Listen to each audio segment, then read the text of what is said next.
नमस्कार, स्वागत है आपका TB22 न्यूज में और मैं हूं आपके साथ शालिनी। आइए बढ़ते हैं आज की मुख्य खबर की ओर। ಬಸವಾದಿ ಹಿಂದೂ ಸಮಾವೇಶ ಕಾರ್ಯಕ್ರಮದ ಬಹಿಷ್ಕರಿಸೋದ್ರ ಸಲುವಾಗಿ ನಾವು ಇವತ್ತು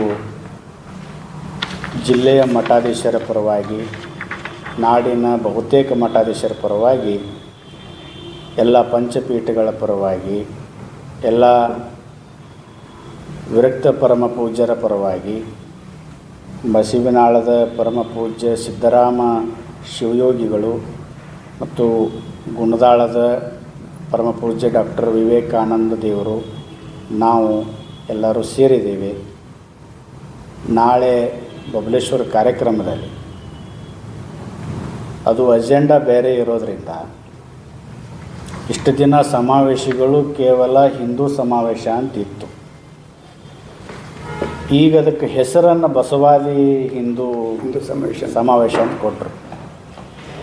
12ನೇ ಶತಮಾನದೊಳಗೆ ಅಫ್ಘಾನಿಸ್ತಾನದಿಂದ ಮರುಳು ಶಂಕರ ದೇವರು ಅಂತ ಬಂದಿದ್ದರು. ಅವರು ಮೂಲತಃ ಮುಸಲ್ಮಾನರು. ಅವರು ಅನುಭವ ಮಂಟಪಕ್ಕೆ ಒಳಗೆ ಹೋಗಿ 12 ವರ್ಷ ಹೊರಗನೆ ಇದ್ದುಕೊಂಡು ಆಮೇಲೆ ಅಲ್ಲಂ ಪ್ರಭುದೇವರು ಗುರುತಿಸಿ ನೀವು ಇಲ್ಲಿ ಯಾರು ನೀನಂತ ಕೇಳಿದಾಗ ಆವಾಗ ಇದ್ದಿದ್ದು ಸತ್ಯಾಂಶ ಗೊತ್ತಾಗಿತ್ತು. ಮತ್ತು ಇದೆಲ್ಲರನ್ನೂ ಒಳಗೊಂಡಂತಿರುವಂಥ ದೇಶ ಇದು. ನಾಳೆಗೆ ಅದು ಕಾರ್ಯಕ್ರಮ ನಾವ್ಯಾಕೆ ವಿರೋಧ ಮಾಡ್ತಾ ಇದ್ದೀವಿ ಅಂತಂದರೆ, ಕಣ್ಣೇರಿ ಶ್ರೀಗಳು ಯಾಕೋ ದ್ವೇಷವನ್ನು ಇನ್ನೂ ಕೂಡ ಮುಂದುವರಿಸ್ತಾ ಇದ್ದಾರೆ, ಸೇಡನ್ನು ಮುಂದುವರಿಸ್ತಾ ಇದ್ದಾರೆ ಅನ್ನುವಂಥ ಭಾಸ ನಮ್ಮೆಲ್ಲರಲ್ಲೂ ಇದೆ. ಬಸವ ಸಂಸ್ಕೃತಿ ಅಭಿಯಾನದ ವಿರುದ್ಧವಾಗಿ ಒಂದು ಅವಾಚ್ಯ ಶಬ್ದವನ್ನು ಎಲ್ಲ ನಾಡಿನ ಮಠಾಧೀಶರಿಗೆ ಪರಮ ಪೂಜ್ಯ ಕಣ್ಣೇರಿ ಶ್ರೀಗಳು ಬಳಸಿದರು. ಅದನ್ನು ಹೆಚ್ಚಿಗೆ ಮುಂದುವರಿಸಬಾರದು ಅಂಥೇಳಿ ಯಾರೂ ಕೂಡ ಅದಕ್ಕೆ ಪ್ರತಿಕ್ರಿಯೆಯನ್ನು ಕೊಡಲಿಲ್ಲ. ಆಯಿತು, ಕಾಲು ಉರುಳ್ದಂಗೆ ಅದು ಅಲ್ಲಿಗೆ ಶಾಂತ ಆಯ್ತು ಬಿಡು ಅಂತೇಳಿ ಬಿಟ್ವಿ. ಅದನ್ನು ಮುಂದುವರೆದ ಭಾಗದೊಳಗೆ ಇಲ್ಲಿ ಬಬಲೇಶ್ವರಕ್ಕೆ ಒಂದು ಕಾರ್ಯಕ್ರಮ ಮಾಡಿ ಅವರನ್ನು ಇಲ್ಲಿ ಕರ್ಕೊಂಡು ಬಂದು ವೈಭವೀಕರಿಸಿ ಅಂಥ ಅನಿವಾರ್ಯತೆ ಏನೈತಿ? ಮಠಾಧೀಶರಾದಂಥವರು ನಡೆ ನುಡಿ ಭಾಳ ಶುಭ್ರವಾಗಿರಬೇಕು. ಭಕ್ತರಿಗೆ ಉತ್ತರ ಕೊಡೋ ರೀತಿ ಒಳಗೆ ಇರಬೇಕೇ ಹೊರತಾಗಿ ಪ್ರಶ್ನೆ ಮಾಡೋ ರೀತಿ ಒಳಗೆ ಮಠಾಧೀಶರು ಇರಬಾರ್ದು.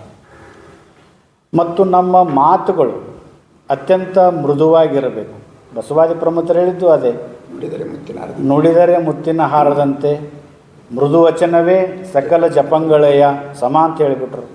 ಅದನ್ನೆಲ್ಲ ಬಿಟ್ಟುಕೊಂಡು ಒಬ್ಬ ಸಾಮಾನ್ಯ ವ್ಯಕ್ತಿ ಬಳಸುವಂಥ ಪದವನ್ನು ಅದು ಯಾರಿಗೂ ಬಳಸಬಾರ್ದು. ಮತ್ತು ಉದ್ದೇಶ ಸನಾತನ ಸಮಾವೇಶ, ಹಿಂದೂ ಸಮಾವೇಶ ಅಂತ ಇಲ್ಲೇನು ಹೆಸರಿಟ್ಕೊಂಡ್ರಲ್ಲ. ಸನಾತನ ಧರ್ಮದೊಳಗೆ ತಾಯಿಗೆ ಒಂದು ಒಳ್ಳೆಯ ಸ್ಥಾನಮಾನ ಇದೆ. ಆ ತಾಯಿಯನ್ನು ಅಗೌರವ ಮಾಡಿ ಆ ತಾಯಿಗೇ ಬೇರೆ ಇನ್ನು ದ್ವೇಷ ಐತಲ್ಲ, ಇನ್ನು ನಮಗರ ಬರಲಿ, ನಮಗೆ ಬೈಲಿ, ವೈಯಕ್ತಿಕವಾಗಿ ಹೊಡೆದಾಡೋಣ ಸಿದ್ಧಾಂತ ಬದಲಾವಣೆ ಇರ್ಬೋದು. ಆದರೆ ತಾಯಿ ಏನು ಮಾಡ್ಯಾಳ? ಇದನ್ನು ನಾವು ಇಷ್ಟು ದಿನ ಪ್ರಶ್ನೆ ಯಾಕೆ ಮಾಡಲಿಲ್ಲ ಅಂದ್ರೆ ಸುಧಾರಣೆ ಆಗ್ತಾರೆ ಬಿಡಂತ ನಾವು ಬಿಟ್ಬಿಟ್ಟಿದ್ವಿ. ಇದು ಮತ್ತೆ ಕಂಟಿನ್ಯೂ ಆಗೋ ರೀತಿ ಒಳಗೆ ಯಾಕೆ ಇಲ್ಲಿ ಬಂದು ಬಬಲೇಶ್ವರಕ್ಕೆ ಯಾಕೆ ಮಾಡಬೇಕಾಗಿತ್ತು? ರಾಜ್ಯದಾಗ ಎಲ್ಲ ಕಡೆ ಹೋಗುವಂಥ ವ್ಯಕ್ತಿ ಸ್ವಾತಂತ್ರ್ಯದೇ, ಸಮಾವೇಶಗಳು ಮಾಡೋದೈತೆ. ಬಬಲೇಶ್ವರಕ್ಕೆ ಯಾಕೆ ಮಾಡಾಕತ್ರು ಅಂತಂದ್ರೆ ಇದಕ್ಕೆ ಹಿನ್ನೆಲೆಯಾಗಿ ರಾಜಕಾರಣ ಸಂಪೂರ್ಣವಾಗಿ ಬೆಂಬಲ ಕೊಡಾಕಿತ್ತು. ಇದು ರಾಜಕಾರಣ ತಗೊಳಕಿತ್ತು. ಈಗ ಇಲ್ಲಿ ಕಾರ್ಯಕ್ರಮ ಆಯೋಜನೆ ಮಾಡಿದವ್ರು ಯಾರು ಅದನ್ನೊಂದು ಸ್ವಲ್ಪ ಅವಲೋಕನ ಮಾಡಿರಿ. ಅವರು ಯಾರನ್ನು ಇಷ್ಟು ದಿನ ಟಾರ್ಗೆಟ್ ಮಾಡಿ ಯಾರನ್ನು ಬೈತಿದ್ರು?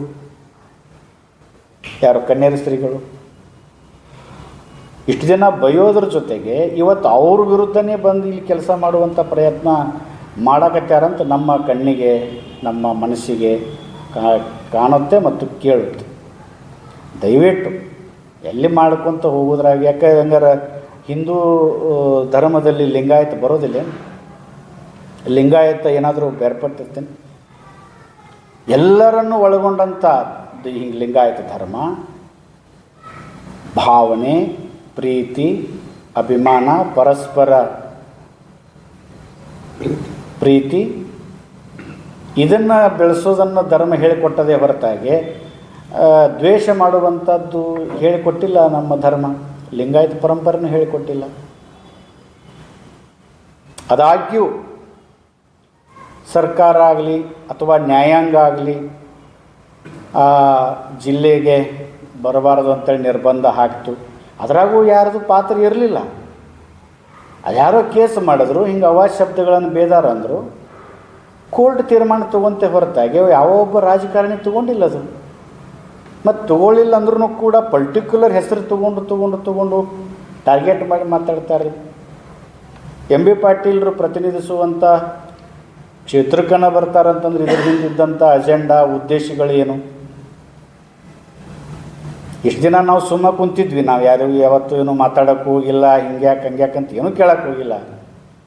ಆದರೆ ಭಕ್ತರಲ್ಲಿ ಗೊಂದಲ ಸೃಷ್ಟಿಯಾಗಕತ್ತೈತಿ. ಏನು ವೀರಶೈವನೋ, ಏನು ಲಿಂಗಾಯತನೋ, ಏನು ಬೈಯವ್ರ ಬೆನ್ನು ಹತ್ತುನೋ, ಸೌಮ್ಯ ರೀತಿ ಒಳಗಿದ್ದವ್ರನ್ನ ಬೆನ್ನು ಹತ್ತುನೋ, ಯಾರನ್ನ ಬೆನ್ನು ಹತ್ತಬೇಕಾಗೈತಿ? ಇದು ತಿಳಿಲಾರ್ದಂಗಾಗಿ ಮಠಾಧೀಶರೆಲ್ಲರೂ ಈ ಮುಖಾಂತರ ಕೇಳ್ಕೊಳ್ಳೋದೇನೆಂದ್ರೆ, ಏನಾದರೂ ಭಿನ್ನಾಭಿಪ್ರಾಯಗಳಿದ್ದು ಅಂತಂದ್ರೆ ಒಂದು ಕಡೆ ಕೂಡ್ರಿ. ಇಡೀ ಸಮಾಜ ನಿಮ್ಮನ್ನು ದೊಡ್ಡ ಪೂಜ್ಯ ಸ್ಥಾನದೊಳಗೆ ಇಟ್ಟದ, ಪೂಜ್ಯ ಸ್ಥಾನದೊಳಗೆ ನೋಡ್ತದೆ. ಮಠಗಳನ್ನು ಬೆಳೆಸತಕ್ಕಂಥವ್ರು ಭಕ್ತರದಾರ, ಅವ್ರ ಮುಂದೆ ನಾವು ಜಗಳ ಮಾಡೋದು ಬೇಡ. ನಾಡಿನ ಹೆಸರಾಂತ ಮಠಾಧೀಶರು ಎಲ್ಲರೂ ಒಂದು ಕಡೆ ಸೇರ್ರಿ. ಏನು ಓರೆ ಕೋರೆಗಳದಾವಲ್ಲ ಅದನ್ನು ತಿದ್ರಿ. ಏನೇನು ಸಮಸ್ಯೆಗಳದಾವಲ್ಲ ಅದನ್ನು ಪರಿಹರಿಸ್ಕೊಳ್ರಿ. ಮಾತಿನಿಂದ ಎಲ್ಲವೂ ಇತ್ಯರ್ಥ ಆಗ್ತಾವ. ನಾವೇನು ಕನ್ನೇರಿ ಶ್ರೀಗಳಿಗೆ ವಿರೋಧ, ಯಾಕೆ ವಿರೋಧ ಅಂದ್ರೆ ಆ ಶಬ್ದ ಬಳಸ್ಯಾರಲ್ಲ, ಒಂದು ವಿಷಾದಾದರೂ ವ್ಯಕ್ತಪಡಿಸ್ಬೇಕಾಗಿತ್ತ. ಅಟ್ಲೀಸ್ಟ್ ನಿಮ್ಮ ತಾಯಿ ಬೇರೆ, ನಮ್ಮ ತಾಯಿ ಬೇರೆ. ತಾಯಿನೇ ಅಲ್ಲ.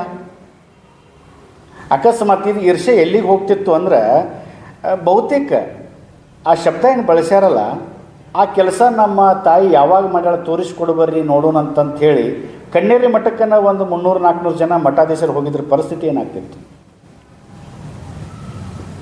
ಅದ್ರ ಜೊತೆಗೆ ಇನ್ನೊಂದು ಪದ ಬಳಸ್ಯಾರಲ್ಲ, ಏನೋ ತೊಗೊಂಡು ಬಿಡ್ರಿ ಅಂತೇಳಿ, ಅದನ್ನು ದೈವವನ್ನು ಬಡ್ದ ಬಿಡ್ರಿ ಅಂತಂತ ಮಠಾಧೀಶರು ಹಠ ಹಿಡ್ಕೊಂಡು ಈ ಕಡೆ ಅವ್ರು ಕುಂತಿದ್ರ ಪರಿಸ್ಥಿತಿಯಲ್ಲಿ ಹೋಗಿತ್ತು. ಈಗ ಅಲ್ಲಿ ಬಬಲೇಶ್ವರದಾಗ ಸಮಾವೇಶ ಮಾಡೋ ಹರಕತ್ತೇನಿತ್ತು? ಮಠಾಧೀಶರೇ ಯಾರೋ 200-300 ಜನ ಬರ್ತಾರೆ. ಯಾರು ಬರಾಕತ್ತಾರೆ? ಮಠಾಧೀಶರು. ಯಾರು ಇಂಥ ಒಳ್ಳೆ ಕೆಲಸಕ್ಕೆ ಒಳ್ಳೆ ಕೆಲಸಕ್ಕೆ ಬರ್ತಾರ್ರಿ? ಯಾರೋ ಒಬ್ರು ಬೇದರು, ಅವ್ರನ್ನ ವೈಭವೀಕರಿಸೋ ಸಲುವಾಗಿ ಈ ನಮ್ಮ ಜಿಲ್ಲೆ ಒಳಗೆ ಮಠಾಧೀಶರು ಒಕ್ಕೂಟ ಅಂತದೆ. ಯಾರೂ ಬರಲ್ಲ. ಬರ್ಬೋದು, 1-2-3 ಜನ ಬರ್ಬೋದು. ಅದರಲ್ಲಿ ಸಾಧುಗಳು, ಸಾಧುಗಳು ಬರ್ಬೋದು. ಬರಲಿ, ಅವರೊಂದು ಪರಂಪರೆ ಐತಿ, ಅವರು ಬರ್ಬೋದು. ಬರಲಿ, ಅವರೆಲ್ಲ ಮಾಡಕತ್ತಾರ. ನಮ್ಮ ಜಿಲ್ಲೆಯಿಂದ ಯಾರದಾರ? ಇವರು ಕನ್ನೇರಪ್ಪವ್ರು ಹಿಂದೆ ಸ್ವಲ್ಪ ವರ್ಷದ ಹಿಂದೆ ಶಿವಯೋಗ ಮಂದಿರ ಸಂಸ್ಥೆಗೆ ಬೇದರು, ಜಂಗಮರನಲ್ಲಿ ಇಡ್ತಾರಂತ ಬೇದರು. ಜಂಗಮರು ಯಾಕಷ್ಟು ಅವಾಗ ವಿರುದ್ಧ, ಈಗ ಮತ್ತೆಲ್ಲ ಪಂಚಪೀಠನೂ ಬೇಕು, ಜಂಗಮರು ಅವ್ರನ್ನೆಲ್ಲ ತೊಗೊಂಡು ಈಗ ಚಲೋ ಅನ್ನಕತ್ತಾರ. ಹೊತ್ತು ಬಂದಂಗೆ ಹೋಗಬೇಡ್ರಿ. ನೀವು ಒಳ್ಳೆ ಕೆಲಸ ಮಾಡಿರಿ, ನಿಮ್ಮದು ರೈತರಿಗೆ ಕೊಡಬೇಕಾದದ್ದನ್ನು ಎಲ್ಲವೂ ಕೊಟ್ಟಿರಿ, ಮಾಹಿತಿ ಕೊಟ್ಟಿರಿ, ಮಠವನ್ನು ಬೆಳೆಸಿರಿ, ಮಠದಾಗ ಗುರುಕುಲ ಅಂತ ಮಾಡಿರಿ. ಆಯಿತು, ಆ ಗುರುಕುಲದೊಳಗೆ ನಿಮ್ಮ ವಿದ್ಯಾರ್ಥಿಗಳಿಗೆ ಹಿಂಗೆ ಬೈರಿ ಅಂತ ಹೇಳ್ಕೊಡ್ತಾರೆ.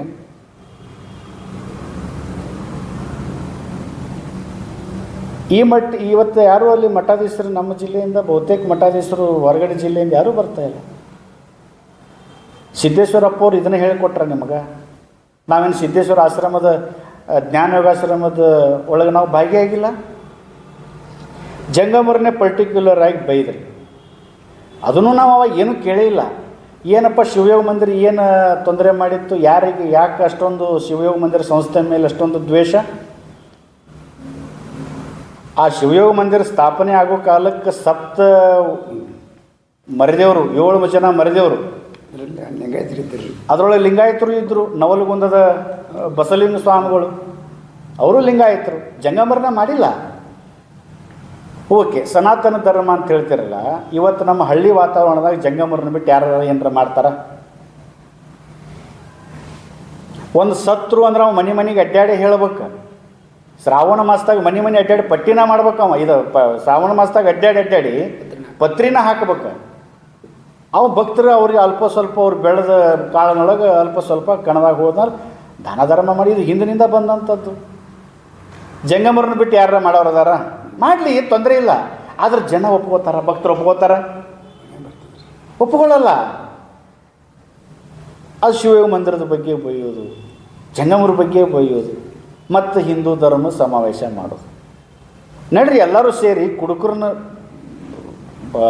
ಕುಡಿಯೋದನ್ನು ಕ್ಯಾನ್ಸಲ್ ಮಾಡಿಸೋನು, ಬಿಡಿಸೋನು, ರಾಜ್ಯ ಸರ್ಕಾರಕ್ಕೆ ಒತ್ತಡ ಮಾಡೋನು, ಸರಾಯಿ ಬಂದ್ ಮಾಡ್ರಿ. ನಾನು ಎಷ್ಟು ಮಂದಿ ಸಂಸಾರ ಹಾಳಾಗ್ಯಾವ, ಎಷ್ಟು ಮಂದಿ ಅದ್ರ ಬಗ್ಗೆ ಯಾರೂ ಮಾತಾಡಲ್ಲ. ಅದು ಬಿಡೋದು, ಹೊಳೆ ಮಳೆ ಇದು ತೊಗೊಳ್ಳೋದು, ಇದನ್ನು ತೊಗೊಳ್ಳೋದು, ಇದನ್ನು ರುಬ್ಬೋದು ಅಂದ್ರೆ ಏನು ತೆಗೆದು. ನಿಜವಾಗ್ಲೂ ಭಕ್ತರಿಗೆ ನಾವು ಮುಖ ತೋರ್ಸೋಕ್ಕಾಗವಲ್ತು ಮಠಾಧೀಶರು. ಅದಕ್ಕೆ ಇವೆಲ್ಲ ನಮಗೆ ಯಾಕೋ ಮನಸ್ಸು ಬರ್ತಾ ಇಲ್ಲ. ಅದರ ಸಲುವಾಗಿ ನಾವು ಆ ಕಾರ್ಯಕ್ರಮವನ್ನು ಬಹಿಷ್ಕಾರ ಮಾಡ್ತೀವಿ. ಬಹುತೇಕ ಮಠಾಧೀಶರು, ಒಳ್ಳೆಯ ಮಠಾಧೀಶರು ಯಾರೂ ಆ ಕಾರ್ಯಕ್ರಮಕ್ಕೆ ಹೋಗಲ್ಲ, ಹೋಗಬಾರ್ದು ಕೂಡ. ಇದು ನಮ್ಮ ನಿಲುವು. ಇನ್ನು ನಮ್ಮ ಮಸೀಬಿನಾಳಪ್ಪ ಅವರು ಒಟ್ಟು ಮಾತಾಡ್ತಾರೆ. ಅವ್ರದಾದ್ಮೇಲೆ ನಮ್ಮ ಗುಣದಾಳದ ಪೂಜ್ಯ ವಿವೇಕಾನಂದ ಅವರು ಮಾತಾಡ್ತಾರೆ. ಆಮೇಲೆ ತಾವು ಇನ್ನೂ ಏನು ಕೇಳಬೇಕಂದ್ರೆ ಅದನ್ನು ಕೇಳ್ರಿ, ತೊಂದರೆ ಇಲ್ಲ. ಅದನ್ನು ಸ್ಮರಿಸಿ ಮಾಮದಾಪುರ ಶ್ರೀಗಳಿಗೂ ಮತ್ತು ನಮ್ಮ ಗುಣದಾಳ ಶ್ರೀಗಳು ಶರಣೆಂದು ಆತ್ಮೀಯ ಯಾವ ಮಾಧ್ಯಮದ ಬಂಧುಗಳೇ, ಇವತ್ತೊಂದು ನಮ್ಮೊಡನೆ ಒಂದು ವಿಚಾರಕ್ಕೆ ಬಂದಿದ್ದೇವೆ. ಈಗ ಇಲ್ಲಿವರೆಗೆ ನಮ್ಮ ಮಾಮದಾಪುರ ಶ್ರೀಗಳವರು ಅಭಿಪ್ರಾಯ ತಿಳಿಸಿದ್ದಾರೆ. ಬಸವಣ್ಣರ ಒಂದು ಹೆಸರಿನೊಳಗೆ ಸಮಾವೇಶ ಮಾಡಕತ್ತಾರೆ. ಈಗ ಇಲ್ಲಿವರೆಗಿಂತೂ ಸಮಾವೇಶ ಅಂತಿತ್ತು. ಇದು ಬಸವ ಶರಣರ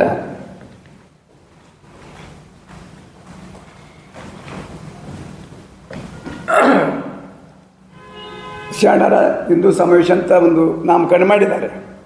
ಬಸವಣ್ಣವರ ಹೆಸರಿಟ್ಟ ಮೇಲೆ ಬಸವಣ್ಣವರ ತತ್ವವನ್ನು ಕೂಡ ನಾವು ಅಳವಡಿಸ್ಕೊಡ್ಬೇಕಾಗ್ತದೆ. ಬಸವಣ್ಣವರು ಪ್ರತಿಯೊಬ್ಬರಿಗೂ ನಮ್ಮವ್ರನ್ನ ತಿಳ್ಕೊತಿದ್ರು. ಅವ್ರ ವಚನ ಸುಮ್ಮನೆ ಕೇಳಿದ್ದಾರೆ. ಎಲ್ಲರೂ ಹೇಳೋರು ಕೇಳ್ಯಾರ, ಹೇಳೋರು ಕೇಳ್ಯಾರ. ಇವನಾರವ ಇವನೆನಸಯ್ಯ, ಇವನಮ್ಮವ ಇವನೆನಸಯ್ಯ, ಕೂಡಲ ಸಂಗಮ ದೇವ ನಿಮ್ಮ ಮನೆಯ ಮಗಂದೇನಂತ ತಿಳ್ಕೊಂಡು ಆ ಆತ್ಮೀಯತೆಯಿಂದ ಕಂಡಂಥವ್ರು ಯಾರಂದರೆ ಬಸವಣ್ಣವರು. ಅಂಥ ಬಸವಣ್ಣವರ ಒಂದು ಹೆಸರಿನಲ್ಲಿ ಸಮಾವೇಶ ಮಾಡೋದು ಯೋಗ್ಯತೆ ಅಲ್ಲ, ಅವರಲ್ಲಿಲ್ಲ. ಮತ್ತು ಇನ್ನೊಂದು, ಅವರು ಬಳಸಿದಂಥ ಭಾಷೆ ನಿಮ್ಮ ಮಾಧ್ಯಮದಲ್ಲಿ ಮತ್ತೆ ಬಿಚ್ಚಿ ಹೇಳಬೇಕಾಗಿಲ್ಲ. ಅದರೆಲ್ಲ ನೀವು ತಿಳ್ಕೊಂಡಿರಿ. ಯಾರು ಆ ಭಾಷೆ ಉಪಯೋಗ ಮಾಡ್ತಾರೆ, ಭಾಳ ತ್ರಾಸಪಡಿಸಲು ಯೂಸ್ ಮಾಡೋಂಥ ಉಪಯೋಗ ಮಾಡೋಂಥ ಭಾಷೆ. ಅದಕ್ಕಂತೇಳಿ ಇವತ್ತು ನಮ್ಮ ಘನ ಸರ್ಕಾರದ್ದು ನಮ್ಮ ಕೋರ್ಟು, ಇವತ್ತು ಸುಪ್ರೀಂ ಕೋರ್ಟ್ ಇರ್ಬೋದು, ಯಾವ ಹೈಕೋರ್ಟ್ ಇರ್ಬೋದು, ಸಿವಿಲ್ ಕೋರ್ಟ್ ಇರ್ಬೋದು, ಎಲ್ಲ ಕೋರ್ಟ್ ಚೀಮಾರಿ ಹಾಕಿದ್ದು ಅಲ್ಲಿ ವಿಚಾರ ಮಾಡಿ ಹಾಕಿದ್ದಾರೆ. ಅವ್ರು ಏನು ಹೇಳಿದಾರ, ನಿನ್ನ ಸ್ಥಾನಕ್ಕೆ ಯೋಗ್ಯ ಅಲ್ಲ ಆ ಭಾಷೆ, ನೀವು ಸುಮ್ಮ ಮಾಡ್ದಾಗ ಕುಂತು ಧ್ಯಾನ ಮಾಡಂತುಂಡು ಆದೇಶ ನೀಡಿದ್ದಾರೆ. ಯಾವ ಸುಪ್ರೀಂ ಕೋರ್ಟು, ಹೈಕೋರ್ಟು ಅದನ್ನು ಅರ್ಥ ಮಾಡಿಕೊಳ್ಬೇಕು. ಎಲ್ಲ ಥರ ವಿಚಾರ ಮಾಡಿ ಅದು ಆದೇಶ ನೀಡಿದ. ಅದನ್ನು ವಿಚಾರ ಮಾಡಿದಂಥ ನಮ್ಮ ಜನ, ಅದಕ್ಕೆ ಬೆಲೆ ಕೊಡಿದಂಥ ಜನ, ಕೆಲವು ಜನ ಅವ್ರಿಗೆ ಬೆನ್ನು ಹತ್ತಿರಬಹುದು. ಇದು ರಾಜಕೀಯ ಮಾಡಬಾರ್ದ್ರಲ್ಲಿ, ಧರ್ಮದ ರಾಜಕೀಯ ಧರ್ಮ ಇರಬೇಕು, ಧರ್ಮದ ರಾಜಕೀಯ ಬರಬಾರ್ದು. ಇಂದಿನ ಇತಿಹಾಸ ಹೇಳ್ತದೆ. ಅದಕ್ಕಾಗಿ ಇವತ್ತು ನಮ್ಮ ಮಾಮದಾಪುರ ಸವಿಸ್ತರು ತಿಳಿಸಿದ್ದಾರೆ. ಇದು ಒಳ್ಳೆಯ ಸ್ವಾಮಿಗಳಿದ್ರೆ ಭಾಗವಹಿಸುವಂಥದ್ದು ಕಾರ್ಯಕ್ರಮ ಅದು ಅಲ್ಲ. ಅಕಸ್ಮಾತ್ ಅದರಲ್ಲಿ ಭಾಗವಹಿಸಿದ ಸ್ವಾಮಿಗಳು ಅಷ್ಟು ಯೋಗ್ಯರ ಅಂತ ನಾವು ಭಾವಿಸ್ಕೊಳ್ಬೇಕಾಗ್ತದೆ.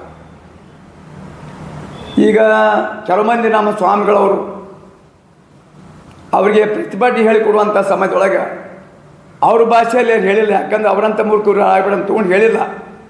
ಪ್ರತಿಭಟನೆ ಹೇಳುವಂಥ ಪ್ರಸಂಗದೊಳಗೆ ಅವ್ರ ಭಾಷೆ ಉಪಯೋಗ ಮಾಡಿಲ್ಲ. ಇವರು ಅವರಿಗೆ ಭಾಳ ಗೌರವದಿಂದ ಹೇಳ್ಯಾರ ಬುದ್ಧಿ. ಆದರೆ ಅವ್ರು ಇನ್ನೂ ಬಿಟ್ಟಿಲ್ಲ. ಮತ್ತು ಇನ್ನೊಂದು ಮಾತು ಹೇಳ್ತಾರೆ ಅವರು, ನಡೆದಾಡೋದು ದೇವ್ರಂತ ತಿಳ್ಕೊಂಡು ನಾವೆಲ್ಲ ಅಂತೇವೆ. ಯಾರಿಗೆ? ಸಿದ್ದೇಶ್ವರದ ಸ್ವಾಮಿಗಳಿಗೆ. ಇವರೇನಂತಾರ, ಅವರು ಸಿದ್ದೇಶ್ವರ ಬೆಳೆದಾರಂತ, ಸಿದ್ದೇಶ್ವರ ಅವ್ರಿಗೆ ಇದನ್ನ ಕಳಿಸ್ಯಾರಂತ, ಅವ್ರು ಹಿಂಗ ಬೆಳೆಸ್ಯಾರಂತ ಹೇಳಿಕೆ ಕೊಟ್ಟಾರ. ನೀವೆಲ್ಲ ಕೇಳಬೇಕು, ಯಾರೇ ಸಿದ್ದೇಶ್ವರು ಇಂಥವು ಹೇಳಿಕೆ ಕೊಡಕ್ಕೆ ಹೇಳ್ತಾರ, ಹಿಂಗೆ ಬೆಳೆಸ್ತಾರೆ, ನಿಮ್ಮ ವಿಚಾರ ಮಾಡಿ. ನಮ್ಮ ಸಿದ್ದೇಶ್ವರರು ಸ್ವಾಮಿಗಳು ನಮ್ಮ ಹಿಂಗೆ ಬೆಳೆಸ್ಯಾರ, ಯಾವ ಕಾಲವೂ ಸಾಧ್ಯ ಇಲ್ಲ. ಇನ್ನೊಂದು ಮಾತು ಹೇಳ್ತಾರೆ ಅವರು, ಇದು ಆಡು ಭಾಷೆ ಸಾಮಾನ್ಯ ಮಾತು, ಎಲ್ಲರೂ ಹಾಡ್ತಾರೆ ವಿಜಯಪುರ ಜಿಲ್ಲೆ ಅಂತ ಹೇಳ್ತಾರೆ. ಸಿದ್ದೇಶ್ವರ ಸ್ವಾಮಿಗಳು ವಿಜಯಪುರ ಜಿಲ್ಲೆದವ್ರು ಅಲ್ಲ, ನಾವು ವಿಜಯಪುರ ಜಿಲ್ಲೆಗೆ ಹುಟ್ಟಿಲ್ಲ. ನಾವು ಅವರು ಆಡು ಭಾಷೆ ಬಿಟ್ಟು ಬೇರೆ ಭಾಷೆ ಮಾತಾಡ್ತಿದ್ರೇನ? ಅವರು ಆಡು ಭಾಷೆನ ಮಾತಾಡ್ತಿದ್ರು.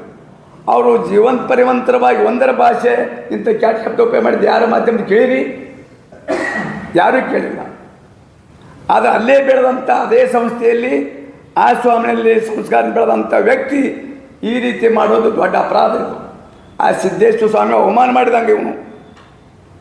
ಅದಕ್ಕಾಗಿ ನಾವು ಹೆಚ್ಚಿಗೆ ಹೇಳೋದಿಲ್ಲ, ಮಾರ್ಗ ಸರಿಯಿಲ್ಲ, ಸೊಳಗೆ ಪೂಜ್ಯ ಪ್ರೇಮಿಸಿ ನಾನು ಬಂದಿದ್ದೇನೆ.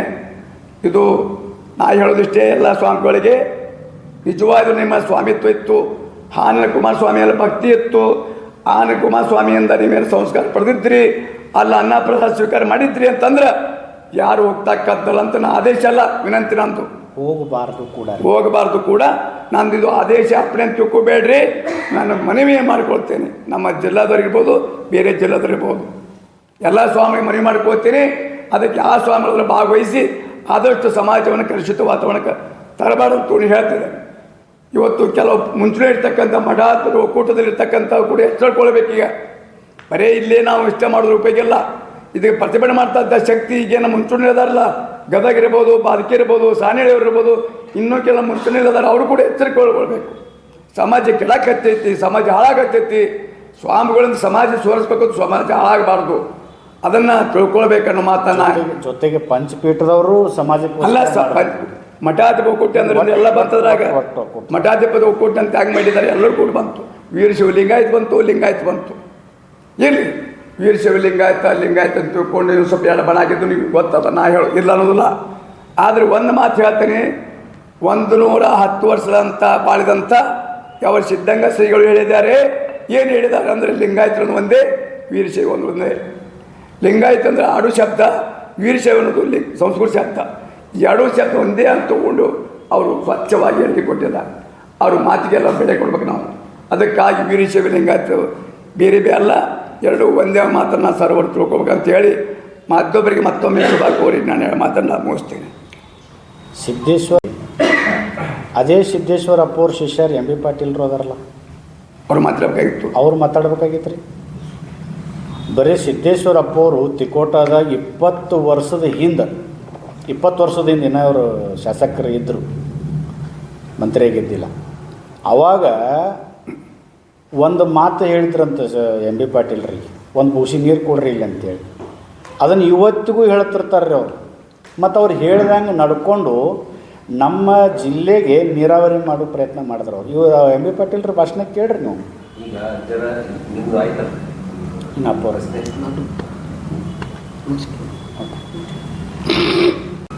ಇವತ್ತಿನ ದಿವಸ ನಾಳೆ ನಡೆಯುವಂಥ ಬಬಲೇಶ್ವರ ಪಟ್ಟಣದಲ್ಲಿ ಬಸವಾದಿ ಶರಣರ ಹಿಂದೂ ಸಮಾವೇಶ ಅನ್ನುವಂಥ ಕಾರ್ಯಕ್ರಮ ತಮಗೆಲ್ಲ ಗೊತ್ತಿರುವಂಥ ವಿಚಾರ.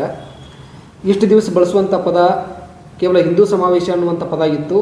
ಈಗ ಅದಕ್ಕೆ ಸೇರಿಸಿರ್ತಕ್ಕಂಥದ್ದು ಬಸವಾದಿ ಶರಣರ ಅನ್ನುವಂಥ ಪದವನ್ನು ಅದನ್ನು ಪ್ರಿಫಿಕ್ಸ್ ಅನ್ನೋ ರೀತಿ ಒಳಗೆ ಸೇರಿಸ್ಕೊಂಡಿದ್ದಾರೆ.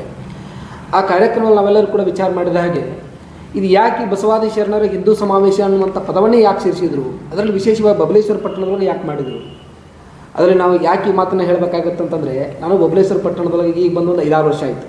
ನಾವು ಈಗ ತಾನೇ PhD ಮುಗಿಸ್ಕೊಂಡು ಬಂದು ಈ ಕಾರ್ಯಕ್ರಮ ಇರುವಂಥ ಸಂದರ್ಭದಲ್ಲಿದೆ. ಈಗ ರಾಜಕಾರಣಿಗಳು ಜೊತೆಗೆ ಒಂದು ಕಡೆ ಮಠಾಧೀಶರು, ಈಗ ಜೊತೆಗೆ ಇವರೊಬ್ಬರು ಕಣ್ಣೇರು ಶ್ರೀಗಳು ಮಾತಾಡಿರ್ತಕ್ಕಂಥ ಅವಾಚ್ಯ ಪದಗಳನ್ನು ನೋಡಿದರೆ, ಈ ದೊಡ್ಡ ದೊಡ್ಡವರೇ ಹಿಂಗೆ ಮಾಡೋದ್ರಿಂದ ನಾವು ಸಣ್ಣ ಸಣ್ಣವ್ರು ಎಲ್ಲಿ ಹೋಗಬೇಕು, ಇದು ನಮಗೆ ಯಕ್ಷ ಪ್ರಶ್ನೆ ಕಾಡಕತ್ಬಿಟ್ಟದು. ಈ ದೊಡ್ಡ ದೊಡ್ಡವರು ನಮಗೆಲ್ಲ ಮಾರ್ಗದರ್ಶನವನ್ನು ಮಾಡಬೇಕು, ದೊಡ್ಡ ಮಠಾಧೀಶರಾಗಿರ್ತಕ್ಕಂಥವ್ರು.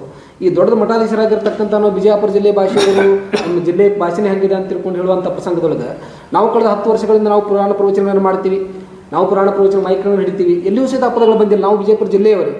ಹಾಗಾಗಿ ಇದೊಂದಿಷ್ಟು ಯಕ್ಷ ಪ್ರಶ್ನೆ ಆಗಿ ಕಾಡುವಂಥ ಸಂದರ್ಭದೊಳಗೆ ಈ ನಾವು ಯಾವ ರೀತಿಯೊಳಗೆ ಯಾರ ಮಾರ್ಗದರ್ಶನ ತೆಗೆದುಕೊಳ್ಬೇಕು, ಏನು ಮಾಡಬೇಕು ಅನ್ನುವಂಥದ್ದು ನಮಗೆಲ್ಲರೂ ಕೂಡ ಗೊಂದಲಮಯವಾಗಿರ್ತಕ್ಕಂಥ ವಾತಾವರಣದೊಳಗೆ ನಾವೆಲ್ಲ ಇವತ್ತಿನ ದಿವಸ ಅದೀವಿ. ಆ ನಿಟ್ಟಿನೊಳಗೆ ಇವತ್ತು ಹೆಂಗಾಗಿಬಿಟ್ಟದ ಅಂತಂದ್ರೆ ಬೇಲಿನ ಎದ್ದ ಹೊಲ ಮೇದಂಗಾಗಿಬಿಟ್ಟದ. ಅದು ಗಾದಿ ಮಾತಾಡ್ತಾರಲ್ಲ ಹಾಗೆ, ಬೇಲಿನ ಎದ್ದು ಹೊಲ ಮೇದ ರೀತಿ ಒಳಗೆ ಆ ನೀತಿ ಒಳಗೆ ಹೊಂಟು ಬಿಟ್ಟದ. ಹಾಗಾಗಿ ಆ ಕಾರಣಕ್ಕೋಸ್ಕರವಾಗಿ ನಮ್ಮ ಉಭಯ ಪೂಜ್ಯರು ತಿಳಿಪಡಿಸಿದ ಹಾಗೆ ಇವತ್ತಿನ ದಿವಸ ವಿಜಯಪುರ ಜಿಲ್ಲೆಯಲ್ಲಿ ಒಂದು ಒಕ್ಕೂಟ ಅಂತ ಮಾಡ್ಕೊಂಡಿದ್ದಾರೆ, ಮಠಾಧಿಪತಿಗಳ ಒಕ್ಕೂಟ.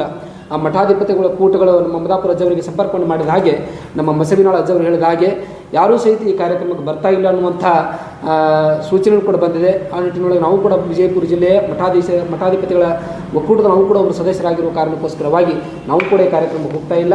ಹಾಗಾಗಿ ಇದನ್ನು ತಾವೆಲ್ಲರೂ ಸಹಿತ ಅನೇಕ ಜನ ಇವತ್ತು ಸುದ್ದಿ ಮಾಧ್ಯಮದವರು ತಾವೆಲ್ಲರೂ ಕೂಡ ಬಂದಿದ್ದೀರಿ.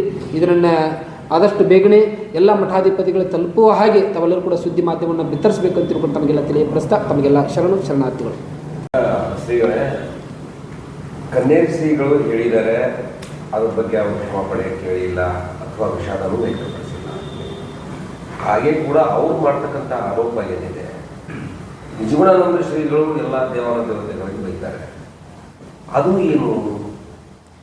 ಈಗ ನೋಡ್ರಿ ಸರ್, ಒಂದು ಮನಿ ಅದರಲ್ಲಿ ಎಲ್ಲರೂ ಒಂದೇ ಮನಸ್ಥಿತಿಯವ್ರು ಇರಲ್ಲ. ಒಂದು ಧರ್ಮ ಅಂದ ಮೇಲೆ ಒಪ್ಕೋತೀನಿ, ಯಾರಾದರೂ ಒಂದು ಅವರ ನಂಬಿಕೆಗಳಿಗೆ ಧಕ್ಕೆ ಬರಬಾರ್ದಲ್ವಾ? ಅದನ್ನೇ ಅದು ನಿಜಗುಣಾನಂದ ಶ್ರೀಗಳನ್ನು ಯಾಕೆ ಇಲ್ಲಿವರೆಗೆ ಕ್ಷಮೆ ಕೇಳಿಲ್ಲ ಅನ್ನೋ ಪ್ರಶ್ನೆ ಅಲ್ವಾ? ಅದಕ್ಕೆ ತಾವೇನು ಹೇಳ್ತೀವಿ? ಅದೇ ಏನೇನೋ ಭಿನ್ನಾಭಿಪ್ರಾಯಗಳು ಅದಾವಲ್ರಿ, ಅವನು ಕೂತ್ಕೊಂಡು ಮಾತಾಡ್ರಿ, ಒಂದು ಕಡೆ ಸೇರ್ರಿ, ನಿಮ್ಮದು ಇದೈತಾ ಇವ್ರದ್ದು ಇದೈತಾ ಎಲ್ಲ ಸೇರ್ರಿ. ನಾವು ಇದನ್ನು ಒಪ್ಕೊಳ್ಳಲ್ಲ ಅದನ್ನು ಒಪ್ಕೊಳ್ಳಲ್ಲ ಅದನ್ನು ಸೇರ್ರಿ, ಅದನ್ನು ಮಾತಾಡ್ರಿ. ಆದ್ರೆ ಸಮಾಜದೊಳಗೆ ನಿಮ್ಮದು ಸ್ಥಾನ ಏನು, ನಮ್ಮದು ಸ್ಥಾನ ಏನು? ಮಠಾಧೀಶರಲ್ಲ. ಇವತ್ತು ಮಠಾಧೀಶರು ಯಾವ ಸ್ಥಾನದಾಗ ಇಟ್ಟರ? ಎಲ್ಲ ಭಕ್ತರು ಗೌರವದ ಸ್ಥಾನ ಇಟ್ಟರ. ಮನೆಯೊಳಗೆ ತಂದೆ ತಾಯಿಗಳು ನಮಸ್ಕಾರ ಮಾಡಿ ಹೊರಗೆ ಬರಲ್ಲ ಜನ. ಅಕಸ್ಮಾತ್ ಒಬ್ಬ ಮಠಾಧೀಶಕ್ಕೆ ಕಂಡಂದ್ರೆ ಪಾದಕ್ಕೆ ಹಣಿಸಿ ನಮಸ್ಕಾರ ಮಾಡ್ತಾನೆ.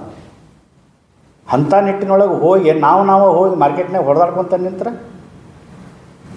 ಬರ್ರಿ, ಒಂದು ಕಡೆ ಸೇರೋಣ. ಮಾತಿನಿಂದ ಎಂತೆಂಥದ್ದು ಸಮಸ್ಯೆ ಇತ್ಯರ್ಥ ಆಗ್ಯಾವಿಲ್ಲ ರೀ, ಮನಸ್ಸು ಪರಿವರ್ತನೆ ಆಗ್ಯಾವಿಲ್ಲ. ಪರಿವರ್ತನೆ ಮಾಡೋಣ ನಾಡಿನೊಳಗೆ. ಈಗ ನಾವು ಮಠಾಧೀಶರು ಹೌದು ಸರಿ, ಇನ್ನು ನಮಗಿನ್ನ ದೊಡ್ಡ ದೊಡ್ಡ ಮಠಾಧೀಶರು ಅದಾರ ರೀ. ಈ ಕಡೆ ಪಂಚಪೀಠದವ್ರು ಅದಾರ, ಆ ಕಡೆ ಗದಗಿನವ್ರು ಅದಾರ, ಆ ಕಡೆ ಸಿದ್ಧಗಂಗಾದವ್ರು ಅದಾರ, ಈ ಕಡೆ ಬಾಲ್ಕಿ ಅವ್ರು ಇವ್ರು ಎಲ್ಲ ಇಲ್ಕಲ್ದವ್ರು ಅದಾರ. ಎಲ್ಲರೂ ಸೇರಿ ಒಂದು ಇತ್ಯರ್ಥಕ್ಕೆ ಬರೋಣ.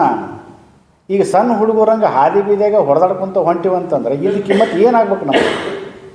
ಈಗ ನಾವು ಇಲ್ಲಿ ಪ್ರೆಸ್ ಮೀಟ್ ಮಾಡೋ ಉದ್ದೇಶ ಏನು ರೀ, ನಮ್ಮ ಬಬಲೇಶ್ವರದಾಗ ಈ ಕಾರ್ಯಕ್ರಮ ಆಯೋಜನೆ ಮಾಡಿದ್ರು. ನಾವು ಇಲ್ಲಿ ತನಕ ಆ ಕಡೆನೂ ಗುರುತಿಸ್ಕೊಂಡಿಲ್ಲ, ಈ ಕಡೆನೂ ಗುರುತಿಸ್ಕೊಂಡಿಲ್ಲ. ನಮ್ಮ ಪಾಡಿ ನಾವು ಇದ್ವಿ. ಜನ ಕೇಳಾಕತ್ ಬಿಟ್ರು ನಮಗೆ ಮಠಕ್ಕೆ ಬಂದು ನಾವು ಲಿಂಗಾಯತರೇನ್ರಿ ಅಥವಾ ನಾವು ವೀರಶೈವರು ಯಾವುದಕ್ಕೆ ಸಂಬಂಧಪಡ್ತೀವ್ರು ನಾವು ಅಂತೇಳಿ ಅವ್ರಿಗೊಂದು ಆ ಕ್ಷಣಕ್ಕೇನೋ ಹೇಳಿದ್ವಿ.